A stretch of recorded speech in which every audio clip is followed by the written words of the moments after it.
सुधांशु त्रिवेदी जी, अब तो विरोधी पार्टियों को यही लग रहा है कि जैसा कि स्क्रिप्ट बीजेपी की ओर से लिखी गई थी वही चीजें एनसीपी में इस वक्त हो रही हैं। अभी जो प्रेस कॉन्फ्रेंस हुई आपने भी सुना, बीजेपी के मन में तो लड्डू फूट रहे होंगे सुनकर, सुधांशु जी। देखिए, यहां विषय कोई लड्डू फूटने का नहीं है। ये इन पार्टियों का नितांत अंदरूनी मामला है, और मैं कहूं कि नितांत अंदरूनी मामला नहीं है, नितांत पारिवारिक मामला है।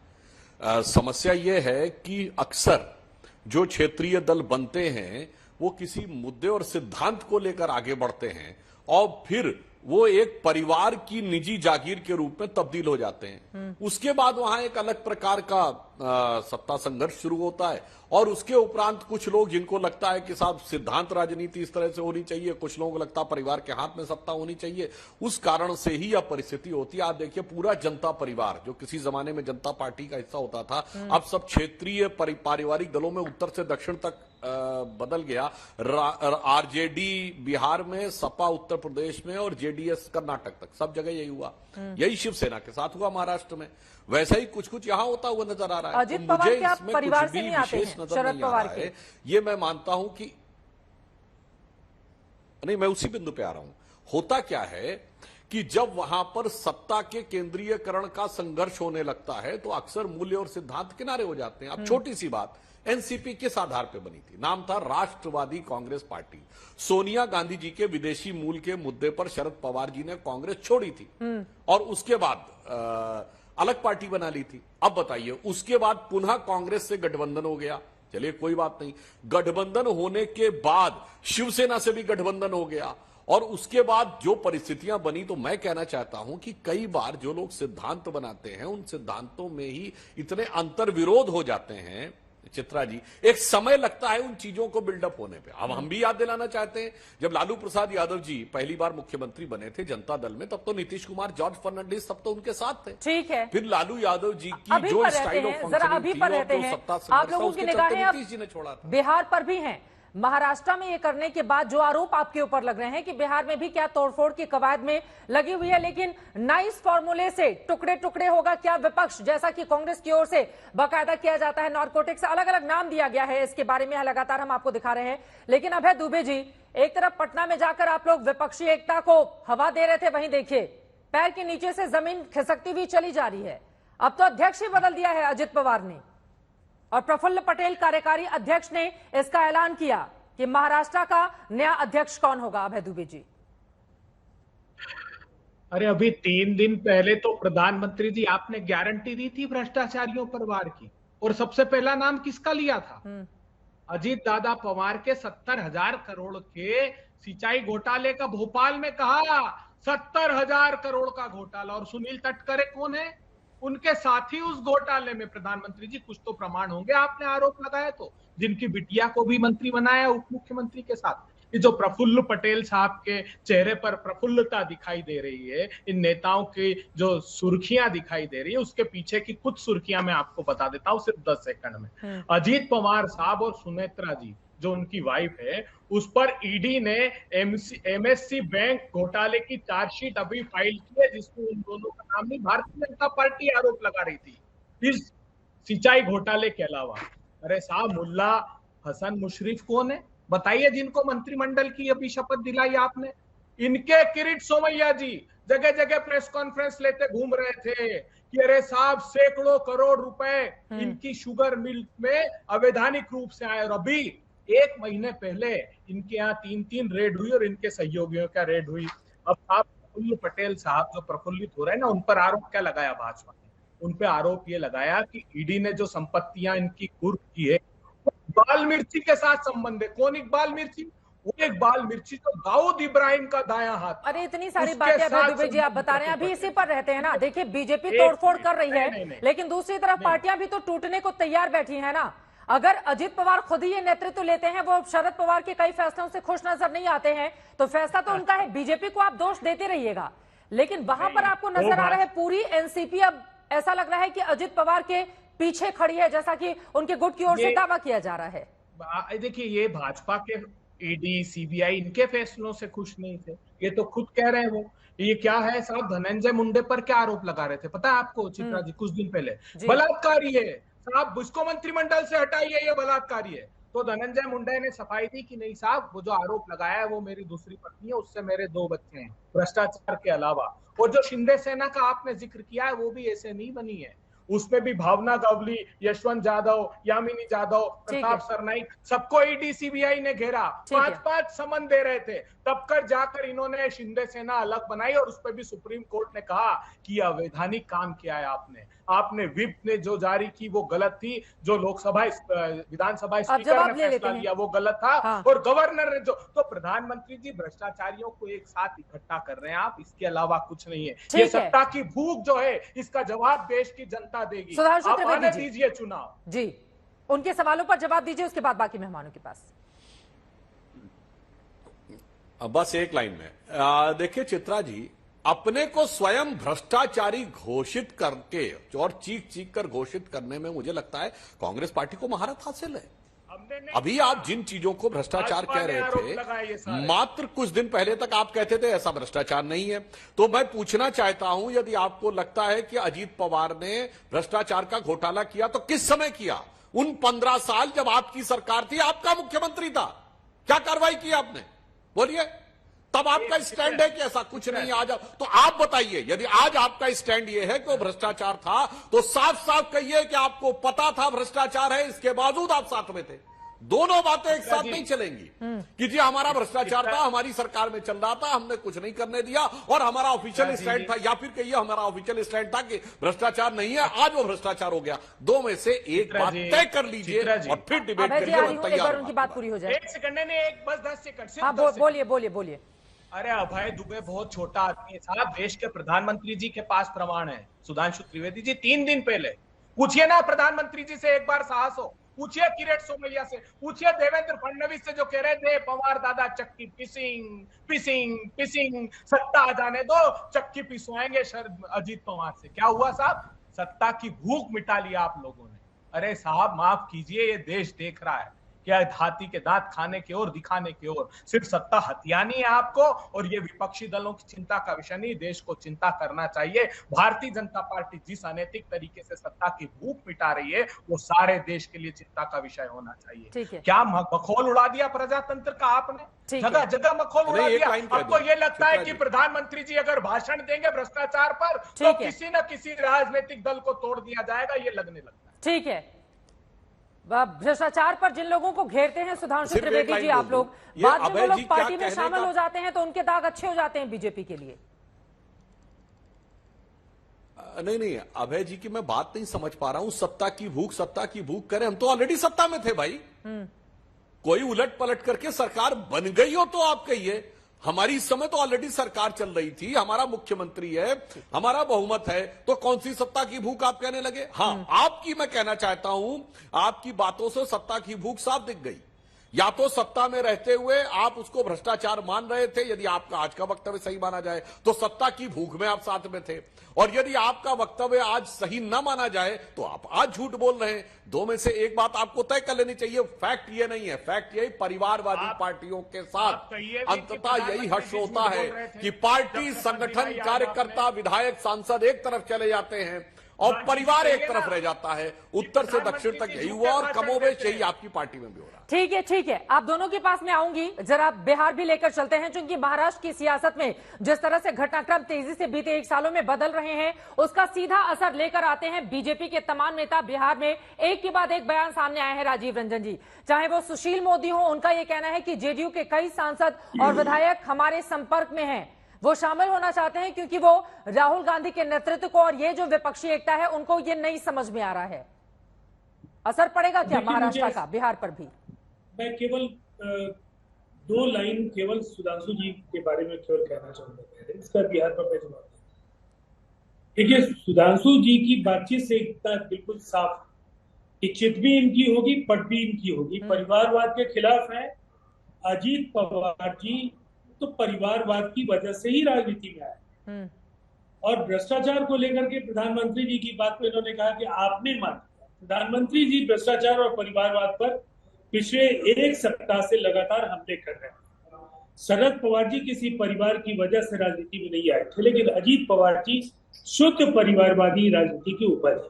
ठीक है। अब दूसरी तरफ आज ये एविएशन स्कैम का जिक्र नहीं करेंगे, उनको मंत्री बनाएंगे, उनको पुरस्कार देंगे उनके साथ आने के। उनके लोटस लॉटरी में अब प्रफुल्ल पटेल जी धुलने के लिए तैयार हो गए और शायद तेलगी घोटाले से, तेलगी जो स्टैम्प घोटाले के सरगना और उनके साथ साथ 12 सदन को लेकर जो कुछ भी छगन भुजबल के बारे में भाजपा के नेता बोलते रहे हैं, अब उन्हें शर्म आनी चाहिए। कम से कम भ्रष्टाचार और परिवारवाद पर तो उन्हें नसीहत देश को देने की जरूरत नहीं। ठीक है, बिहार में क्या और जहां तक बिहार का सवाल है, बिहार में जेडीयू और आरजेडी एक साथ है, तो 2015 से भी बुरे नतीजों के लिए भारतीय जनता पार्टी को मानसिक रूप से तैयार रहना चाहिए। तोड़फोड़ की वो कोशिशें करेंगे, लेकिन यह दाल नहीं गलने जा रही है। ये बोरियां खोलकर चलेंगे, लोगों को मंत्री पद के ऑफर्स देंगे, लेकिन बिहार में चुनाव जीत करके लोगों को आना है। विनेबिलिटी भी एक बड़ा सवाल है, और वो वातावरण नीतीश कुमार जी के करिश्माई नेतृत्व की वजह से उसका लाभ आरजेडी और जेडीयू और उस महागठबंधन को ही मिल रहा है। किसी अन्य राजनीतिक दल को बिहार में कोई उनकी भूमिका नहीं होने जा रही है। और 40 थोड़े दिन पहले तक यही बातें शरद पवार जी भी बोल रहे भाजपा के नेता गिरेंगे। थोड़े दिन पहले तक यही बातें शरद पवार के खेमे से भी सामने आ रही थी, लेकिन क्या हो गया महाराष्ट्र में? राजीव रंजन जी, देखिए, महाराष्ट्र में जो हुआ, मुझे ऐसा लगता है पहली बार एक मैं दृश्य देख रहा हूँ कि लोकतंत्र की हत्या हो, पार्टियों के अंदर से इनमारी हो, दल को तोड़ने की कोशिश हो और उसका महिमा मंडन करते हुए भाजपा के नेता। अब तो शर्म को भी शर्म आना चाहिए। मुझे लगता है इससे शर्मनाक कुछ भी नहीं हो सकता है कि आज इन्हें कुछ भी छिपाने की जरूरत नहीं है। इनका एजेंडा बिल्कुल साफ है। लेकिन मैं आपको आश्वस्त करता हूँ, बिहार में इसकी पुनरावृत्ति नहीं होगी। और बिहार में चुनाव नतीजों का भी मैं आपको बता देता हूँ, 40 की 40 सीटें ये बुरी तरह है। धीरेन्द्र कुमार जी, अब तो चिराग पासवान भी बोल रहे हैं कि जेडीयू के बड़े सारे विधायक और नेता हमारे संपर्क में हैं। 40 से ज्यादा विधायकों में से कितने लोगों ने संपर्क किया है? धीरेन्द्र कुमार जी, देखिए चित्रा जी, बिहार में निश्चित तौर पर सभी विधायक और सांसद जितने भी जदयू के हैं वो बहुत बेचैनी महसूस कर रहे हैं, और वो कोई पार्टी में टूट फूट नहीं कर रहे हैं। जनता ने उनको वोट दिया था एनडीए में होने के चलते। आज वो लोग पाला बदल लिए हैं। आदरणीय मुख्यमंत्री जी चुनाव लड़ते नहीं है चित्रा जी, लेकिन जनता के बीच में माननीय विधायकों और सांसदों को जाना पड़ता है और वहां पर काफी विरोध का सामना करना पड़ता है। ऐसे समय में वो लोग चाह रहे हैं कि अगर जनता के साथ अगर हमारे नेता नीतीश कुमार जी ने कुछ गलत किया है तो अभी वक्त रहते हम लोग संभल जाए और कहीं ना कहीं दूसरा रास्ता अख्तियार करें। तोड़ फोड़ का अभी जदयू प्रवक्ता आरोप लगा रहे थे, इनके राष्ट्रीय अध्यक्ष जो है ना, वो पॉलिटिकल डायनामाइट है नीतीश कुमार जी के। जब से राजनीति किए कभी ये लोग सियासत नहीं किए हैं, ये लोग साजिश किए हैं और तोड़ फोड़ करके ही सरकार बिहार में चला रहे हैं। जनमत कहीं और से पाते हैं, गलवैया किसी और के साथ करते हैं। बिहार में आप देख लीजिए ना कि क्या स्थिति और दुर्दशा इन्होंने कर दिया है, और कह रहे हैं कि भ्रष्टाचार के आरोप वाले को महाराष्ट्र का जिक्र कर रहे थे। राजीव जी को बोलेंगे फिर आपकी आवाज बहुत कम आएगी। एक बार उनकी बात हो जाए फिर आप बोलिएगा। एक बार उनकी बात हो जाए, धीरेन्द्र जी की बात सुन लेते हैं। आपकी आवाज साफ नहीं आ रही है राजीव रंजन जी, उनके साथ अगर महाराष्ट्र की धीरेन्द्र कुमार जी, लेकिन आप जिस जेडीयू के राष्ट्रीय अध्यक्ष का नाम ले रहे हैं उनकी ओर से क्या कहा गया है मैं आप बताऊंगी। लेकिन अजित पवार ने नए गठबंधन का ऐलान कर दिया है, महायुति होगा नए गठबंधन का नाम। ये बड़ी खबर इस वक्त की। महायुति में बीजेपी, शिवसेना और अजित गुट। शिवसेना यानी कि शिंदे गुट, बीजेपी, महायुति इसका नाम होगा। तो एक तरफ वहां पर महाराष्ट्र अघाड़ी की सरकार चली, जिसको बाद में वो खत्म हुई, उद्धव ठाकरे की पार्टी में फूट पड़ गई। उसके बाद एक नया गठबंधन बना, शिंदे गुट की अगुवाई में शिवसेना बनी, और बिल्कुल वैसा ही ऐसा लग रहा है सारी चीजें बिल्कुल वैसी की वैसी रिपीट हो रही हैं, शिवसेना वाली ही, लेकिन इस बार पार्टी अलग है और वो है एनसीपी। अजित पवार की ओर से बाकायदा प्रेस कॉन्फ्रेंस में इस नए गठबंधन का ऐलान किया गया है। वज्रमूठ टूट गया है और महायुति नए गठबंधन का नाम होगा। नया गठबंधन महाराष्ट्र के विकास को नई दिशा देगा। ये बड़ी बातें अजित पवार की ओर से कही गई हैं। आपको बता दें कि महाराष्ट्र में कुल 48 लोकसभा की सीटें हैं। अगले साल वहां पर लोकसभा के इलेक्शन भी होने हैं और इसी के साथ ही साथ अगले साल ही विधानसभा के भी चुनाव होंगे। इस लिहाज से महायुति, इस नए गठबंधन के साथ अब महाराष्ट्र की ये जो सियासत है वो किस करवट बैठेगी, इस पर दोनों ही मेहमानों के साथ सुधांशु जी और अभय जी जवाब देंगे। लेकिन उसके पहले धीरेन्द्र जी जल्दी से अपनी बात पूरी कर लें। आप वो कह रहे हैं कि देखिए, अभी जदयू प्रवक्ता बोल रहे थे चित्रा जी, हाँ, महाराष्ट्र की वो जिक्र कर रहे थे कि कल तक प्रधानमंत्री जी बोल रहे थे कि भ्रष्टाचार में जो युक्त है उन लोगों को अब कार्रवाई होगी।